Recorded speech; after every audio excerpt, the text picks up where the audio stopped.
Arab leaders at a summit in Egypt has announced the formation of a unified military force to counter the growing security threats from Yemen to Libya. However, working out the mechanism and logistics of the unified force, an idea floated by Egyptian President Abdel Fattah al-Sisi, could take months. Egypt, the most populous Arab state, faces an Islamist militant insurgency.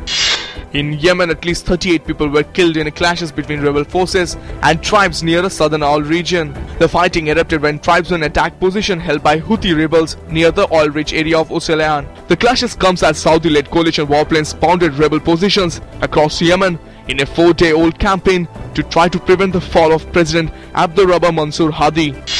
Representatives of 6 world powers are intensifying talks with Iran on its nuclear program ahead of the 31st March deadline for a deal. The US Secretary of State and German and French foreign ministers have all cancelled their travel plans in a final push for an agreement. Representatives from China, Russia and UK are also at the negotiations. US officials say that all parties have agreed to a step-by-step approach to the deal, but sticking points remain.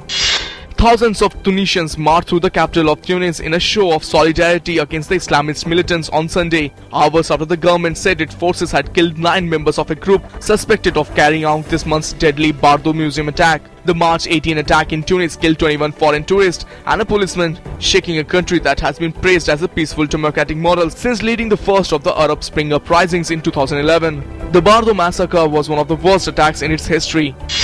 An Afghan MP survived a targeted suicide attack in Kabul, but 3 people including a child were killed and 8 others injured in the attack. The parliamentarian Gul Pasha Majidi was leaving from a meeting in East Kabul when the bomber approached him on foot. Last week, a prominent provincial police chief was killed by a bomber in a similar incident.